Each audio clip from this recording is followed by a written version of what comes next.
ఇప్పుడే country delight యాప్ని download చేసుకోండి. Download the country delight app now. Pahalgam దుర్ఘటన, ఆ తర్వాత ఆపరేషన్ సింధూర్, భారత్ పాకిస్తాన్ మధ్య ఉద్రిక్తతలు దాదాపు యుద్ధం దాకా వెళ్ళినటువంటి సందర్భం. అది పూర్తి స్థాయి యుద్ధమా కాదా అనేలోపే కాల్పుల విరమణ. ఇప్పుడు భారతదేశం ప్రపంచ దేశాలని తీవ్రవాద విషయంలో పాకిస్తాన్ అనుసరిస్తున్నటువంటి వైఖరిని తేటతెల్లం చేసేటువంటి ప్రక్రియను ప్రారంభించింది. మొత్తం మీద రెండు దేశాల మధ్య చిచ్చు రాజేసినటువంటి అంశాలతో పాటు అసలు ఈ ఆధునిక తరం యుద్ధం ఏ విధంగా ఉంటుందనేటువంటి అంశం పైన కూడా ప్రపంచవ్యాప్తంగా ఒక కొత్త చర్చకి తెరలేపింది భారత్ పాకిస్తాన్ ఉద్రిక్తతలు. వీటి గురించి మనం మాట్లాడదాం. మనతో పాటు ఉన్నారు మాజీ ఆర్మీ కల్నల్ శ్యామ్ విజయ్ సింహ గారు, గతంలో కార్గిల్ యుద్ధ వీరుడిగా ప్రత్యేకమైనటువంటి గుర్తింపు పొందినటువంటి వ్యక్తి. నమస్తే సార్. నమస్కారం.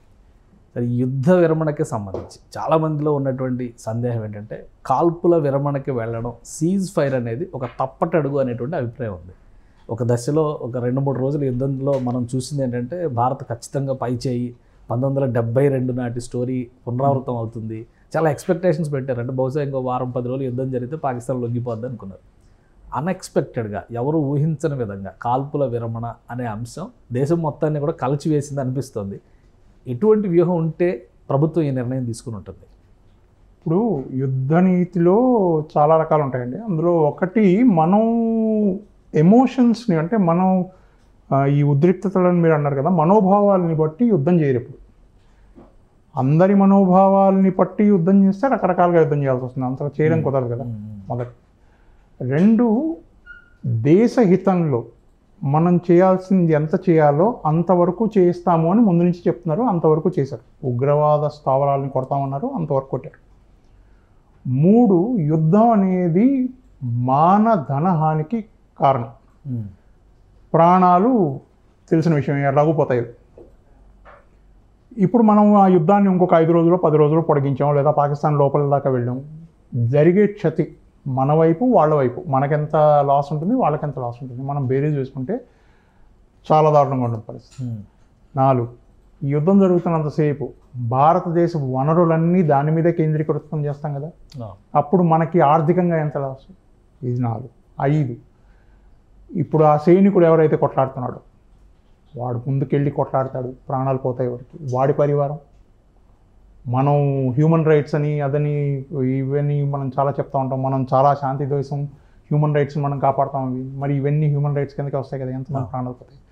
ఎమోషన్ కరెక్ట్, అందరి emotions they are well taken. But దీనికి ఒక వ్యూహం ఉంటుంది. ఎలాగ మనం యుద్ధం చేయకుండా కూడా ఎదుటివాడిని మనం ఒప్పించగలము, ఎదుటివాడిని మనం కాళ్ళ బేరానికి తీసుకురాగలము అనే దానికి ఒక వ్యూహం ఉంటుంది. కానీ ఇది రైట్ టైం అంటారా? ఆ డెసిషన్, ఆ వ్యూహాన్ని అమలు చేయడానికి రైట్ టైం అంటారా? దీనికి ఇప్పుడు ఒక 2 దేశాలు కొట్లాడుతూ ఉంటే దాని చుట్టుపక్కల స్ట్రాటజీ చాలా ఉంటుందండి. అంటే వేరే దేశాల ఏముంటుందని వాళ్ళ జోక్యం, వాళ్ళ ఇన్ఫ్లుయెన్స్ చాలా ఉంటుంది వీటి మీద.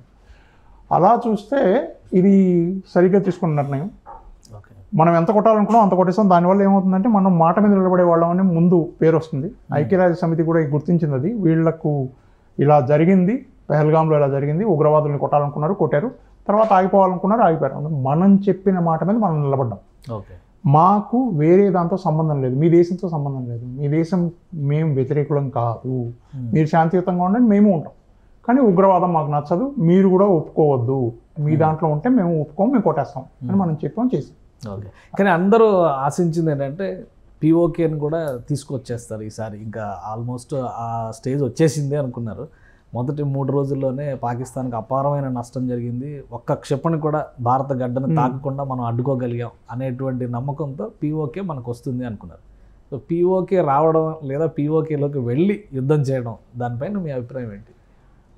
పాకిస్తాన్ ఆక్యుపైడ్ కాశ్మీర్, మనం కాశ్మీర్ని 1947 తర్వాత 2 భాగాలుగా విడిపాం. ఇప్పుడు రమారమి అంతా 70-75 సంవత్సరాలు అయిపోయింది.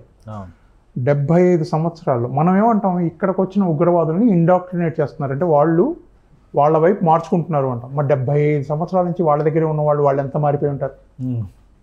మొదటి ప్రశ్న. 2, మీరు అటువైపు వెళ్ళి ఏం చేయాలి, ఏం సాధిస్తాం? మనం అక్కడ ఏమన్నా భూములు సాధించి లేదా భూములు తీసుకుని దున్నుతామా, పొలాలు పంటలు పండిస్తామా? అక్కడ ఏమీ లేదు.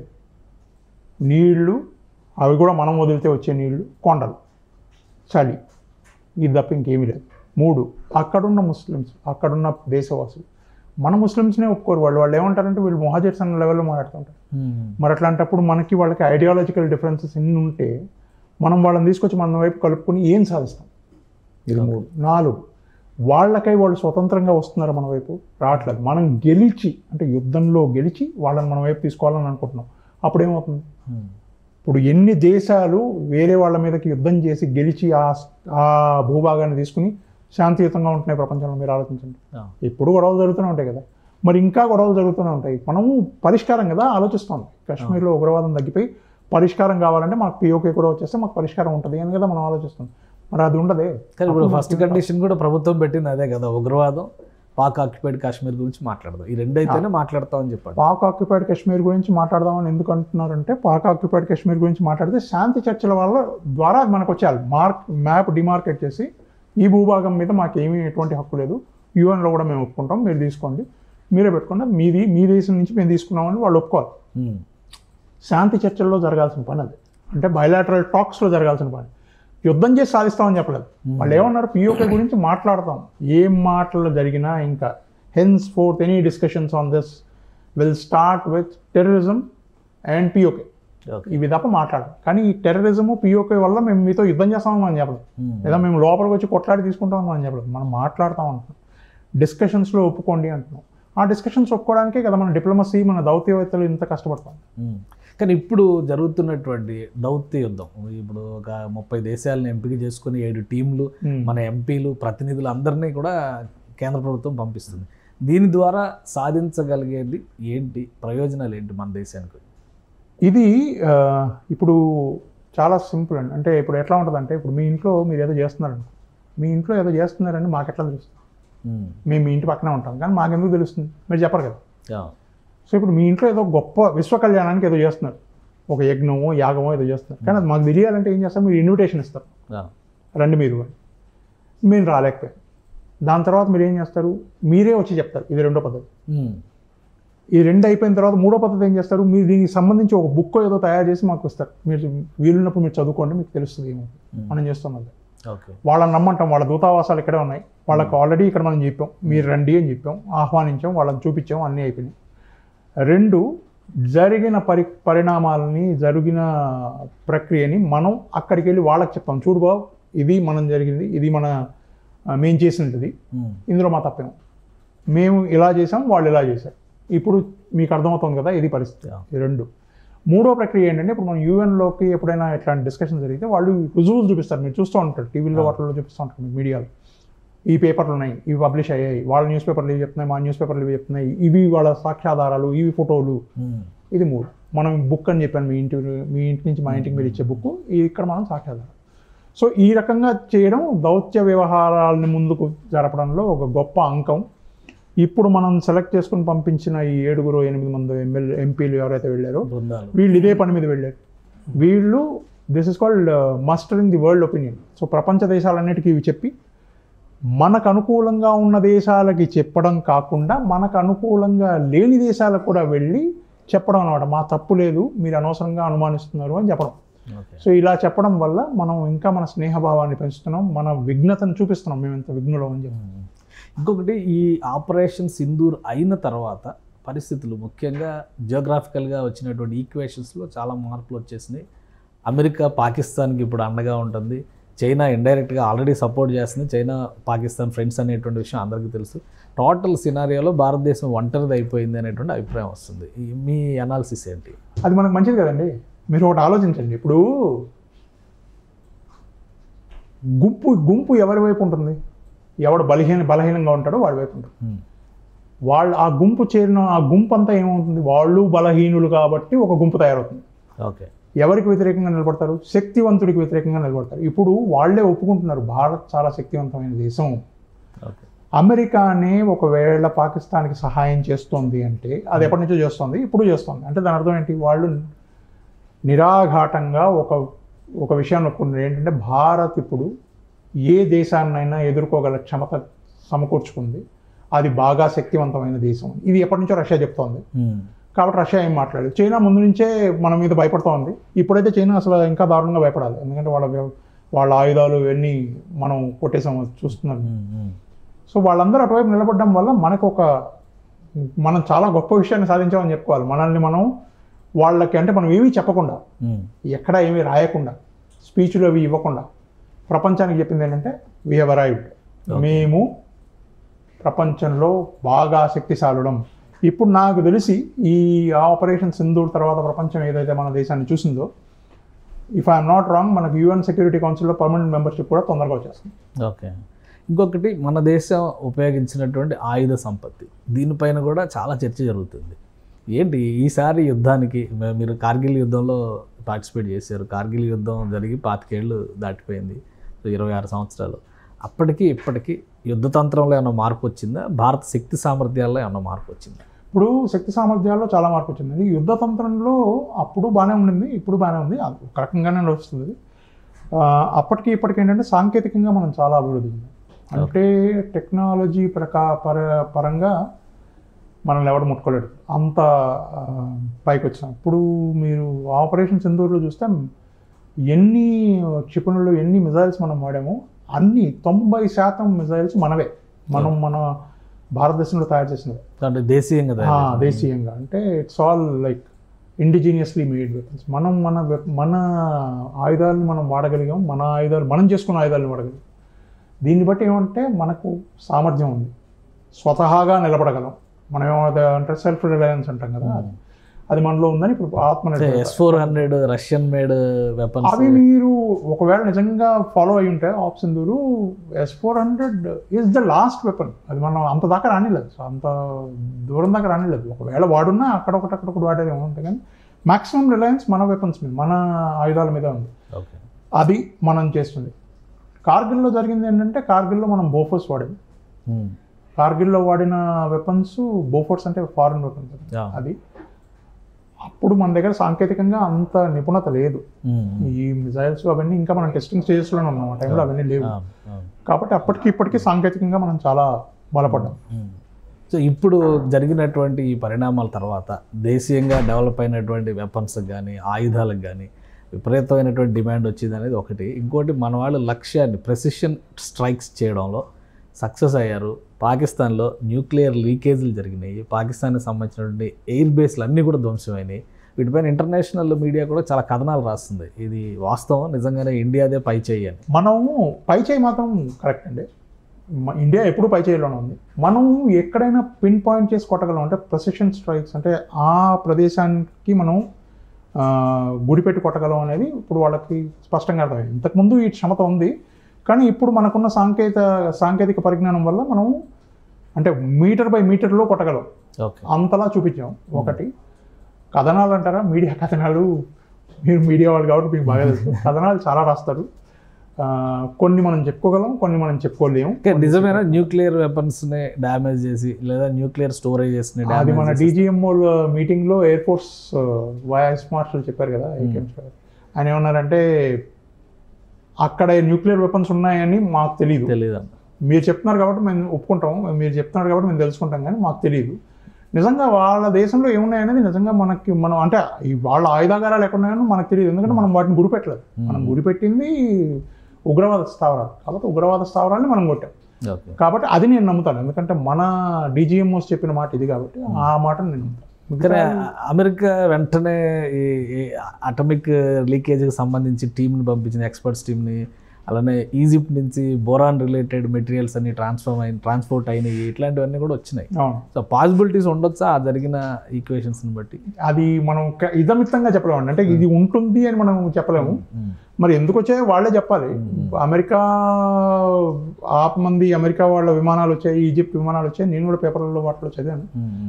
బట్ దీని గురించి మనం వాళ్ళే చెప్పాలి, పాకిస్తాన్ DGMO వాళ్ళే చెప్పాలి. వాళ్ళ వైపు నుంచి కూడా ఏమి కథనాలు ఏమి వచ్చినట్టు నాకేమనిపిస్తుంది. ఇప్పుడు మీ అంచనాల ప్రకారం అసలు ఇంటర్నల్ స్టేటస్, అటు కాశ్మీర్, అఖండ కాశ్మీర్ అన్నాం, మొత్తం కలిపిన కాశ్మీర్లో కానీ పాకిస్తాన్లో కానీ ఏంటి పరిస్థితి? అఖండ కాశ్మీర్ కానీ పాకిస్తాన్లో కానీ ఏంటి పరిస్థితి అంటే, మీరు ఇంకొక సంవత్సరం లోపల నాకు తెలిసి సివిల్ వార్ లాగా వచ్చి పాకిస్తాన్ 3-4 ముక్కలు అయిపోవాలి. బలూచిస్తాన్ ఆల్రెడీ మనకు వార్తలు వచ్చే, వాళ్ళు వీడియోలు కూడా అప్లోడ్ చేస్తున్నారు. వాళ్ళు స్వాతంత్రం ప్రకటించేసుకున్నారు, వాళ్ళు రికగ్నిషన్ కోసం వేరే దేశాలను కూడా అడుగుతున్నారు. సింధు పంజాబ్ కూడా విడిపోతాయని నాకు స్ట్రాంగ్గా ఫీలింగ్ ఉందండి, స్ట్రాంగ్గా అనిపిస్తుంది. ఎందుకంటే పాకిస్తాన్ ప్రజలు ఉగ్రవాదం కోరుకోవట్లేదు, వాళ్ళు విసిగిపోయారు, వాళ్ళకి తినడానికి తిండి లేదు, వాళ్ళు బతకలేకపోతున్నారు, వాళ్ళ దగ్గర ఏమీ లేవు. ఓకే, వాళ్ళు ఏమంటున్నారంటే ఏమీ లేనప్పుడు మీరు యుద్ధాలు అవి ఇవి అని అంటున్నారు, ఉగ్రవాదాలు అవి ఇవి అంటున్నారు, ముందు మన దేశాన్ని అభివృద్ధి చేయండి అని వాళ్ళ బాధ. కొన్ని మనకి ఇక్కడ వస్తున్న కథనాలు ఏంటంటే మన వాళ్ళు ఏం చెప్తారు, మనకు మీడియాలో కానీ ఎక్కడైనా చూస్తుంది వాళ్ళంతా మన దేశానికి వ్యతిరేకులు అవి ఇవి. కానీ నిజంగా మీరు మనం కనుక లోపలికి చూస్తే వాళ్ళు వ్యతిరేకం చేయడానికి వాళ్ళ దగ్గర ఏమీ లేదు. ఓకే, వాళ్ళు తినడానికే తినలేకపోతే వాళ్ళు ఎలా కొట్లాడతారు. కాబట్టి వాళ్ళ ప్రభుత్వం మీద ఈ ఒత్తిడి ఎక్కువ. ఈ ఒత్తిడి కోసమనే దీన్ని అడ్డుకోవడానికే వాళ్ళు ఏమంటారు దాన్ని డైవర్షన్ టాక్టిక్స్ అంటారు కదా, అందుకనే యుద్ధం చేస్తున్నాం, వీడిని ఫీల్డ్ మార్షల్ చేస్తాం, వాడిని అది చేస్తున్నాం, వీడిని పెంచాం, వాడిని తగ్గించాం, ఇట్లాంటివన్నీ చెప్తున్నారు. ప్రజలంతా వాటి మీద ఉంటారని. కానీ నిజంగా చెప్పాలంటే వాళ్ళ ఆర్థిక వ్యవస్థ చాలా దారుణంగా ఉంది. అక్కడ వ్యాపారాలు పనిచేయట్లేదు, ఎవడు పెట్టుబడులు పెట్టట్లేదు, బయట నుంచి ఏ దేశం పెట్టుబడులకు రావట్లేదు. వీళ్ళు ఇంకా అప్పులు తీసుకుంటున్నారు, యుద్ధం కొట్టడానికి వాళ్ళు IMF దగ్గర అప్పులు తీసుకుంటున్నారు. సో దీన్ని బట్టి వాళ్ళ పరిస్థితి మీకు అర్థమైంది. ఇప్పుడు వాళ్ళ దేశ ప్రజలు ఏమనుకుంటున్నారంటే సుఖశాంతులతో ఉండాలి మేము, కనీసం మా వాళ్ళు తినగలగాలి కదా, ఒక పూటన్నా తినగలగాలి. అంటే ఒక 40% ల్యాండ్ మాస్ ఒక విధంగా బలూచిస్తాన్ విడిపోతుందంటే పెద్ద భాగం పోయినట్టు, సింధు విడిపోతుందంటే చాలా ఆల్మోస్ట్ పంజాబ్ ఒక చిన్న స్టేట్ మాత్రమే మిగిలే పరిస్థితి, పంజాబ్ను పాకిస్తాన్ అని పిలవాల్సిన పరిస్థితి వస్తుంది. అసలు పాకిస్తాన్ అనే పేరు ఉంటుందా అనేది కూడా నాకు డౌటే. అది నాకు తెలిసి ఇట్ ఈస్ ఇన్ ఆఫింగ్, సంవత్సరం లోపల పాకిస్తాన్ విడిపోతుంది గ్యారంటీ. అంటే బేసిక్ కారణాలు ఏంటి? ఓన్లీ తీవ్రవాద సమస్యనా, ఇంకా వేరే రీజన్స్ ఏమైనా ఉన్నాయి పాకిస్తాన్లో ఇంటర్నల్గా? మనకి ఒక 5-year ప్లాన్ అని ఉంటుంది, మనం పంచవర్ష ప్రణాళిక. మనం స్వతంత్రం వచ్చినప్పటి నుంచి వాళ్ళకి అసలు పంచవర్ష ప్రణాళిక వదిలేండి, 5 నెలల ప్రణాళిక ఉందా? లేదు. మీకు ప్లానింగ్ లేకపోతే మీరు దేశాన్ని అభివృద్ధి ఎలా చేస్తారు? మనం చంద్రుడి మీదకి వెళ్తున్నాం, మార్స్కి వెళ్తున్నాం, అక్కడికి వెళ్తున్నాం మనం చెప్పుకుంటాం, వాళ్ళు ఏం చెప్పుకుంటారు? వాళ్ళ దగ్గర ఏముంది? ఇవేమి మీరు చెప్పినప్పుడు మీకు ఇండస్ట్రీస్ ఎట్లా వస్తాయి, పెట్టుబడులు ఎట్లా వస్తాయి? ఇండస్ట్రీ లేకపోతే మీకు ఉద్యోగం ఎక్కడ వస్తుంది? అందరూ వ్యాపారాలు చేయలేరు కదా, వ్యాపారం చేసినా ఏం వ్యాపారం చేస్తారు? ఏముంది వాళ్ళ దగ్గర వ్యాపారం చేయడానికి? ఏమీ లేదు. ఇంతకుముందు ఎక్కడో ఆ బార్డర్స్లో ఓపియం తయారు చేసేవాళ్ళు, గంజాయి అవి పెంచేవాళ్ళు, ఇప్పుడు అవి కూడా లేవు. ఇప్పుడు ఏం చేస్తారు వాళ్ళు? వాళ్ళకు ఉన్న వనరు లేవు, పోనీ మినరల్స్ ఎక్కువగా ఉన్నాయా? అవి లేవు. నీళ్ళే లేవు వాళ్ళ దగ్గర, మీరు చూస్తున్నట్టు. సో ఇప్పుడు ఈ ప్రకారంగా మీరు ఆలోచిస్తే వాళ్ళ దగ్గర ఏమీ లేకుండా వాళ్ళు ఊరికే ఏదో చెప్తున్నారు, అంటే మేకపోతే గాంభీర్యం ఉంటారు కదా, అరుస్తూ ఉంటారు. అట్లా అరిచారు ఇన్ని రోజులు. ఇప్పుడు వాళ్ళకి తెలిసి వస్తుంది ఏంటంటే, బాబు ముందు మనం ఆర్థికంగా బాగుపడితే కానీ మనం యుద్ధాలు చేయలేము. ప్రజలు ఎప్పుడు యుద్ధం కావాలని అనుకోరు, అది ఎప్పుడో 1971లో ఏదో జరిగింది, ఆ టైంలో ఏదో అరిచారు. ఇప్పుడు వాళ్ళు అభివృద్ధి ఆలోచిస్తున్నారు. అక్కడున్న వాళ్ళు ఇక్కడ వాళ్ళని పెళ్లి చేసుకున్నప్పుడు మనం చూసాం, అది అక్కడ వాళ్ళు ఇక్కడ వాళ్ళని పెళ్లి చేసుకున్నారు. వీళ్ళు ఇక్కడ నుంచి అక్కడికి వెళ్ళినప్పుడు చెప్తారు కదా, అక్కడేమో ఎట్లా ఉంది, అక్కడ మా ఇంట్లో కారు ఉంది, అక్కడ మా ఇంట్లో మేము ఇలా తింటాం, హాయిగా తిరుగుతాం, అక్కడ స్విగ్గీలు బంద్ చేస్తాయి, మేము ఇట్లా పోవచ్చు, అట్లా రావచ్చు. ఇక్కడ పాకిస్తాన్కి రాగానే మీరు బయటకు వెళ్ళలేరు, బయటకు వెళ్తే ఎవడెవరు చంపేస్తాడో తెలియదు, అక్కడ ఏమీ దొరకదు. ఒక్క బ్రెడ్లో కొనుక్కోవాలంటే 50 రూపాయలు 60 రూపాయలు చెప్తాడు. ఒక్క శాండ్విచ్ కొనుక్కోవాలంటే 700-800 శాండ్విచ్. మీరు ఏం తింటారు? మీరు ఏం తినగలరు? సో ఈ పరిస్థితుల వల్ల ప్రభుత్వం మీద ఎక్కువ ఒత్తిడి ఉంటుంది. ప్రభుత్వం మీద ఎక్కువ ఒత్తిడి రావడం మూలన నాకు తెలిసి తిరుగుబాటులాగా వస్తుంది. కానీ పాకిస్తాన్ ప్రైమ్ మినిస్టర్ నిన్న కూడా ఒక అనౌన్స్మెంట్ చేశాడు, మళ్ళీ యుద్ధానికైనా మేము రెడీ, మాదే పై చేయని చెప్పి చెప్తున్నాడు. చైనా ఇంకో వైపు నుంచి 50% ఆఫర్లు ఇస్తుంది వెపన్స్ కొనుక్కోవడానికి, ఎయిర్ క్రాఫ్ట్లు తీసుకోవడానికి, వీటన్నిటికీ. మళ్ళీ యుద్ధానికి వెళ్తారనే సంకేతాలు వాళ్ళు క్లియర్గా చూపిస్తున్నారు. ఇంకోవైపు నుంచి టర్కీ, అజర్బైజాన్ కేవలం మత ప్రాతిపదికన ఈ ఈక్వేషన్ సెట్ అవుతుందని అనుకోవడానికి అవకాశం ఉందా? ఇంకా వేరే రీజన్స్ ఏమన్నా పనిచేస్తున్నాయా? ఇంకేమీ రీజన్స్ లేవండి, అది మత ప్రాతిపదిక. మొదటి విషయం మీరు అడిగింది, వాళ్ళు ఆయుధాలు చూపిస్తున్నారు, ఇక్కడ శత్రువులు వస్తున్నారు. షాబాజ్ షరీఫ్ ఏమంటున్నారంటే మేము కొట్టేస్తాం, గెలిచేస్తున్నాం. నిన్న కూడా చెప్పాడు, మేము గెలిచేసాం, మా దగ్గర అంతా ఉన్నారు. మీకు చిన్న ఉదాహరణ చెప్తారండి. కౌరవులు పాండవులు కొట్లాడుకుంటున్నప్పుడు మొదటి రోజు యుద్ధంలో నిలబడ్డప్పుడే దుర్యోధనుడు తెలిసి ఇంక మేము ఓడిపోతాం. ఓకే, 2 రోజులు యుద్ధం అయిపోయిన తర్వాత ఆయన ద్రోణాచార్యుడు దగ్గరికి వెళ్తాడు. వెళ్ళి చెప్తాడు, ఏంటి గురు మనం భయంకరంగా వాళ్ళు కొట్టేస్తున్నారు, ఏంటిది అని. ఏం కంగారులో మనం చూసుకుంటానంటే నువ్వు ఏం బాధపడద్దని వీడు వచ్చాడు. వచ్చి తన సైన్యానికి, తన చుట్టుపక్కల వాళ్ళందరికీ ఏం చెప్తాడు, మనదే పై చేయి, వాళ్ళు కొట్లాడలే, పాండవులు ఎంత కష్టపడ్డా మనల్ని కొట్టలేడు, మనం గెలిచేస్తాం. 2వ రోజే దుర్యోధనుడు ఒప్పేసుకుని నా వల్ల కాదు, నేను కొట్లాడలేనని చెప్పి యుద్ధాన్ని ఆపేసి ఉండొచ్చు. చేసాడా? లేదు. చచ్చిపోయేంత వరకు చేయలేదు. పాకిస్తాన్ పద్ధతి కూడా అదే. పాకిస్తాన్ వాళ్ళు కూడా అట్లాగే చెప్పుకోవాలి, ఎందుకంటే వాళ్ళు అది చెప్పకపోతే వాళ్ళ సైనికులే చంపేస్తారు. కాబట్టి వాళ్ళు చెప్పాలి. ఇప్పుడు ఆసిమ్ మునీర్ని ఫీల్డ్ మార్షల్ చేశారని న్యూస్ వచ్చింది. ఆసిమ్ మునీర్ని ఎందుకు ఫీల్డ్ మార్షల్ చేశారు? ఒక ఊహాగానం చెప్తాను. ఆసిమ్ మునీర్ని ఫీల్డ్ మార్షల్ చేయకపోతే వాడి కింద ఉన్నవాడు తిరుగుబాటు చేస్తారు. సైన్యం అంతా తిరుగుబాటు చేసే పద్ధతిలో ఉంది. ఓకే. అందుకని ఆ తిరుగుబాటు చేస్తున్న నాయకుడిని తీసుకొచ్చి చీఫ్ని చేస్తారు, వీడిని ఫీల్డ్ మాస్టర్ని చేస్తారు, వీడిని చేస్తారు, వాడిని చీఫ్ని చేస్తారు. వాడు గమ్మున ఉంటాడు, వీడు గమ్మున ఉంటాడు. సో ఒక అండర్స్టాండింగ్ మత ప్రాతిపదిక అంటారంటే ఇది ఎప్పటి నుంచో అండి. హిస్టారికల్గా కూడా అజర్బైజాన్, టర్కీ వీళ్ళంతా మత ప్రాతిపదిక మీదే వాళ్ళు పాకిస్తాన్ సపోర్ట్ చేస్తూ వచ్చారు, ఇప్పుడు చేస్తారు. కానీ ఇప్పుడు బంగ్లాదేశ్ కూడా, బంగ్లాదేశ్ యుద్ధం జరిగినప్పుడు కానీ బంగ్లాదేశ్ ఆవిర్భావానికి కానీ ఇండియా చేసినటువంటి సర్వీసెస్ చాలా ఉన్నాయి. మన సైనికుల త్యాగం కూడా ఉంది అందులో. బంగ్లాదేశ్ కూడా ఇప్పుడు ఇండియాకి వ్యతిరేకం. బంగ్లాదేశ్ని ఒక టూల్గా ఉపయోగించి మళ్ళీ చైనా, పాకిస్తాన్, టర్కీ ఇవంతా కూడా ఒక ఈక్వేషన్ అక్కడ డెవలప్ చేసి ఇండియా వ్యతిరేక కార్యకలాపాలు, చికెన్ నెక్ని కట్ చేసేస్తాం. అసలు ఏంటి east India side, eastern part of India చూస్తే నిజంగా చికెన్ నెక్ని కట్ చేసేసి భారతదేశంలో ఉన్న ఈశాన్య రాష్ట్రాలు ఎత్తుకుపోయేటువంటి అవకాశాలు ఉన్నాయా? లేవు. అది కేవలం ఊహాగానం. చైనా ఇట్లాంటి పనులు చేయదు. చైనా చాలా తెలివైన దేశం. వాళ్ళు ఆర్థికంగా అభివృద్ధి చెందడానికే పాకిస్తాన్ని వాడుకుంటున్నారు. పాకిస్తాన్కి వాళ్ళు అప్పులు ఇవ్వడానికి కారణం కూడా వాళ్ళు రోడ్డు వేస్తున్నారు, చైనా పాకిస్తాన్. ఆ రోడ్డు కోసం అని వాళ్ళు పాకిస్తాన్ మనల్ని కూడా అడిగట్టుకుని వద్దాను, వాళ్ళు అక్కడ వేసుకుంటున్నారు. అది ఒకటి. రెండు, చైనాకి ఒక మార్కెట్ కావాలి. చైనాకి ఇండియా కూడా మార్కెటే, కానీ బట్ అక్కడ కూడా ఒక మార్కెట్ కావాలి. వాళ్ళు ప్రపంచం అంతా వాళ్ళ వ్యాపారాలను పెంచుకోవాలని చూస్తున్నారు, అది వాళ్ళ ఉద్దేశం. రెండు. మూడు, చైనా యుద్ధం చేసి గెలవాలి అని అనుకుని కనుక, లేదంటే ఆ చికెన్ నెక్ని కొట్టేయాలనుకుంటే 1962లోనే చేసేసి ఉండాలి. వాళ్ళు లోపల దాకా వచ్చారు కదా, అప్పుడే చేసేసి ఉండొచ్చు, చేయలేదు. అది వాళ్ళకి లాజిస్టికల్గా, ఎకనామికల్గా వయబుల్ కాదు. అంటే వాళ్ళ ఆర్మీని నిలబెట్టుకోలేరు. ఇది మూడు. నాలుగు, బంగ్లాదేశ్ కూడా ఇప్పుడు మనకు వ్యతిరేకంగా తయారైంది. బంగ్లాదేశ్ వ్యతిరేకంగా తయారవుతుందని ముందు నుంచి ఊహించింది. ఇది వాళ్ళ, మీరు సైకాలజీ అనుకోండి, మరి ఏమన్నా అనుకోండి, అది మీ ఇష్టం.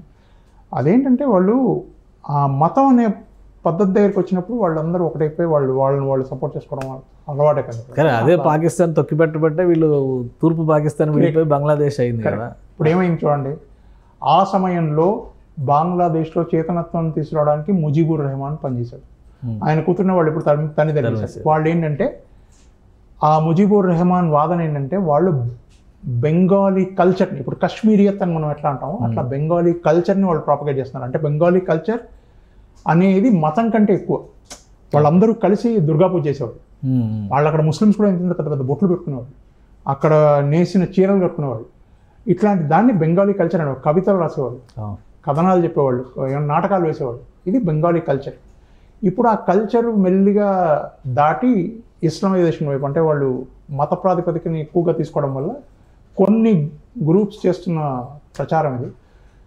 అక్కడ కొన్ని మాడ్యూల్స్, ఈ ఐసిస్ ఇవన్నీ విడిపోయిన తర్వాత వచ్చిన మాడ్యూల్స్ వీళ్ళని ఏమంటారు, దాన్ని వాళ్ళ వైపు తీసుకోవడం వల్ల. సో అంటే ఇది మళ్ళీ ఒక చుట్టుపక్కల దేశాలు, భారతదేశానికి అటు చైనా, ఇటు పాకిస్తాన్, ఇటు పక్కన బంగ్లాదేశ్ అన్ని శత్రు దేశాలు అనేటువంటి భావాన్ని పెంపొందిస్తున్నాయి. అలా ఉండడం కూడా మనకు ఒక రకంగా మంచిది, ఎందుకంటే మనం ఎప్పుడూ అప్రమత్తంగా ఉంటాం. మొదటిది. రెండు, ఇవన్నీ కలిసి చుట్టుపక్కల ఉన్నా కూడా మనల్ని ఏమీ చేయలేడు, ఎందుకంటే వాళ్ళ దగ్గర ఉన్న పేదరికం అంత గొప్పది, వాళ్ళంత దారుణమైన పేదరికం. మీరు అది ఒకటి అబ్జర్వ్ చేయాల్సింది ఏంటంటే, ప్రపంచం కూడా ఒకటి తెలుసుకుంది ఏంటంటే, ఎంత మన మీదకి వాళ్ళు కక్ష కట్టి యుద్ధం చేస్తున్నా కూడా సమయం వచ్చినప్పుడు మన దేశమే అందరికంటే ముందుండి వాళ్ళకి సాయం చేస్తాం. టర్కీ దానికి ఎగ్జాంపుల్. 2023లో ఎర్త్క్వేక్ వచ్చినప్పుడు మనమే మొట్టమొదటిగా వెళ్ళింది. సో దీనివల్ల ఏంటంటే మన స్థాయి పెరుగుతోంది, కానీ వాళ్ళ స్థాయి ఏం పెరగట్లేదు, వాళ్ళు ఇంకా కిందకి వెళ్ళిపోతున్నారు. మన స్థాయి పెరుగుతుంది. వాళ్ళని అందరూ ఏమంటున్నారు, వీళ్ళంతా టెర్రరిజంని సపోర్ట్ చేస్తున్నారు, టెర్రరిస్ట్ నేషన్స్ ఎట్లా మాట్లాడుతున్నారు, కానీ భారతదేశానికి ఎప్పుడు వాళ్ళు సమతుల్యులు అని ఎవరు చెప్పట్లేదు. కాబట్టి అట్లా చూస్తే మన స్టేటస్ పెరుగుతుంది. సార్, ఫైనల్గా ఇప్పుడు ఈ ఉద్రిక్తతలో యుద్ధాలు ఆల్రెడీ 2 యుద్ధాలు ఆన్గోయింగ్, యుక్రెయిన్ ఒకవైపు, గాజాలో ఇంకోవైపు జరుగుతుంది. భారతదేశం కొంత సీజ్ ఫైర్లోకి వచ్చింది. ఇప్పుడు అమెరికా గోల్డెన్ డోమ్ అంటుంది. సో మళ్ళీ ఇదేంటి కొత్త టెక్నాలజీ, స్పేస్లో నుంచే మేము క్షిపణులు ప్రయోగిస్తామని చెప్పారు అంటున్నారు. ఏంటి అసలు దాని గురించి ఏమన్నా? స్పేస్లో క్షిపణులు అంటే అది మీరు పాడే ఉండదు, పైన కింద ఉన్న వాటిని సంకేతాల ద్వారా వీళ్ళు పంపిస్తారు. ఇది కొత్త విషయం ఏం కాదండి. మనం ఇప్పుడు ఆప్షన్లో మీరు చూసింది కూడా అదే. ఇప్పుడు చాలా, ఇప్పుడు ఐరన్ డోమ్ అని వాడు చేస్తారు కదా, ఇజ్రాయెల్ ఐరన్ డోమ్. మనం చేసాం ఒకటి. సో ఇప్పుడు ఏమవుతుందంటే, ఇప్పుడు బేసిక్గా వాళ్ళు అమెరికా ఏం చేయాలనుకుందంటే, ముందు వాళ్ళు ఆయుధాలన్నీ తయారు చేసి వేరే వాళ్ళకి అమ్మేవాళ్ళు. ఈ ఆయుధాలన్నీ వేరే వాళ్ళు కొనేవాళ్ళు, వాళ్ళు చాలా బాగా పనిచేస్తున్నాయి అవి ఇవి అని చెప్పి వేరే వాళ్ళు కొనేవాళ్ళు. అది ఇజ్రాయెల్ కొంచెం ఆపేసి లేదు మేమే తయారు చేసుకుంటామని వాళ్ళు తయారు చేసుకున్నారు, వాళ్ళకి వీళ్ళు ఆయుధాలు అమ్మట్లేదు. ఏ పరికరమైనా మీరు కొనుక్కుంటే దాన్ని ఎందుకు కొనుక్కుంటారు మీరు, అది ఎట్లా పనిచేస్తుందని మీరు ఆల్రెడీ ఒకసారి చూసుంటారు కాబట్టి కొంటారు.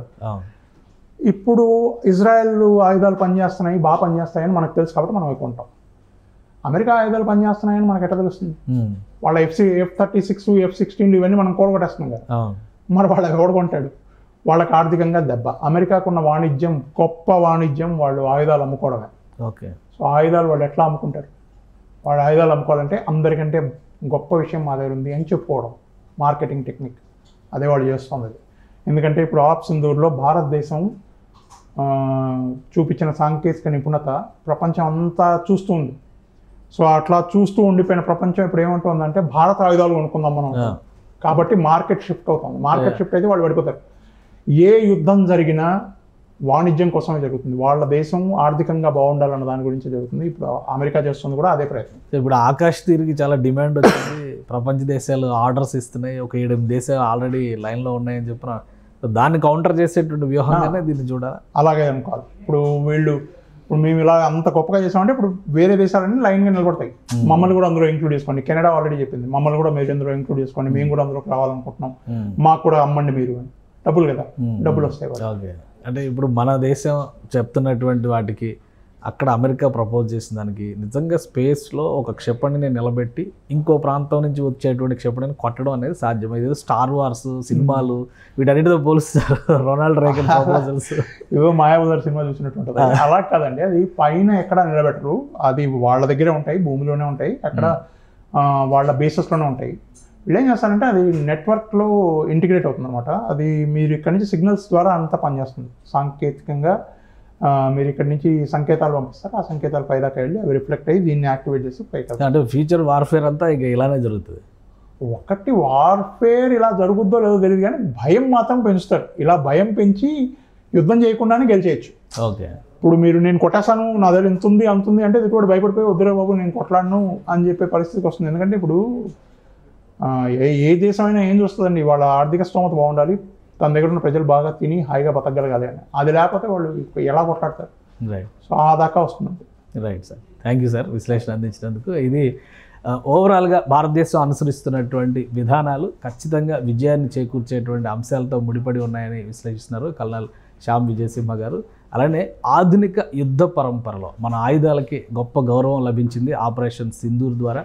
ఇక అంతర్గత కుమ్ములాటలతో పాకిస్తాన్ అనే పేరే త్వరలో కనుమరుగైపోయినా ఆశ్చర్యపోవాల్సినటువంటి అవసరం లేదంటున్నారు. ఇది special discussion. Keep watching. Suman టీవీలో మీ పర్సనల్ అండ్ బిజినెస్ ప్రమోషన్స్ కోసం కింది నెంబర్కి కాంటాక్ట్ చేయండి.